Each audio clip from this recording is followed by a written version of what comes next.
This segment brought to you by Hope Cancer Care of Nevada, offering state-of-the-art cancer treatment in Pahrump. A little hope goes a long way.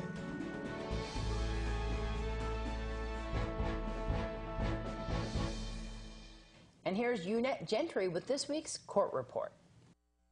In this week's court report, the area man who originally pleaded not guilty to the child abuse and neglect charge he's facing after being arrested following an investigation accusing him of causing numerous cigarette burns on the arms, legs, back, and chest of an 11-year-old child residing in his home, appears in court recently for a change of plea hearing. Davin Obar now has a sentencing date set in district court. This after previously rejecting a plea deal and now recently changing his plea, thus avoiding his set trial date. During Obar's latest court proceeding, the court outlined the case history and reviewed the defendant's change of plea.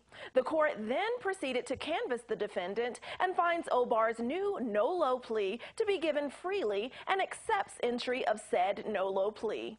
The prosecution outlined the state's evidence in this case. Additionally, the defense waived the 14-day rule regarding the PSI report. Then Obar's attorney, Jonathan Nelson, also made an oral motion for the court to grant fees for an unspecified evaluation of the defendant. The court concurred and granted the motion.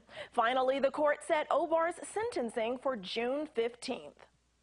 Also recently in court, Charles David Plinsky, the local man who has had repeated, often violent run-ins with local law enforcement. During Plinsky's sentencing hearing in district court, notably the defendant's now former attorney, Thomas Gibson, requested to sit on the state's side of the courtroom. Then Plinsky addressed the court and outlined the issues he has with Mr. Gibson. Plinsky states that he has spent only a total of about 2 hours in the past 10 months speaking with Mr. Gibson. Mr. Gibson then informed the court that the mental health court denied the defendant's application. Plinsky argues in regards to Mr. Gibson withdrawing as his attorney of record, but is still requesting payment. The court grants Mr. Gibson's request to withdraw and instructs him to file a financial affidavit. Gibson then provided clarification regarding conflict with Plinsky after being sworn in and testifying in court.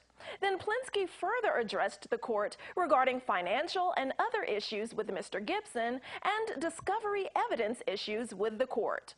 Finally, the court instructs the defendant to submit his financial affidavit to the court regarding being allowed to appoint an attorney in his case. The court reviews the details of the defendant's OR release and states that Plinsky is not allowed to consume medical or recreational marijuana, and Mr. Gibson requests a no-contact order between him and the defendant's wife. The court continued this matter to May 11th and then granted that no-contact order for Mr. Gibson. This has been your court report. I'm Eunette Gentry for News 46. Thanks so much, Eunette. An active shooter opened fire at the headquarters of YouTube in San Bruno, California today. The shooter was reportedly female and has died from a self-inflicted gunshot wound. 3 people have been transported to an area hospital. And U.S. factories are bracing for a shortage of aluminum and steel. Angela Miles reports on that and more in today's Business First Brief.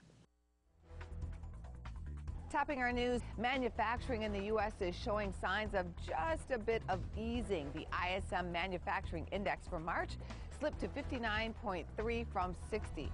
Factories using steel and aluminum have been stocking up ahead of a possible trade war. A war of words between Facebook CEO Mark Zuckerberg and Apple CEO Tim Cook is getting ugly. Cook earlier told reporters he would not be in the position that Zuckerberg is in when questioned about allegations of sharing users' information and possible political ties. Zuckerberg defended Facebook, saying it sounds ridiculous and that if Apple really cared about its customers, it would charge less for products. General Electric plans to slice off more of the company. GE is selling part of its healthcare business to private equity firm Veritas Capital for $1 billion. Veritas is paying cash Some investors cashed out of GE shares on Monday. Thanks, Angela, and we'll have more news about a suspected DUI over this past Easter holiday weekend. We'll be right back.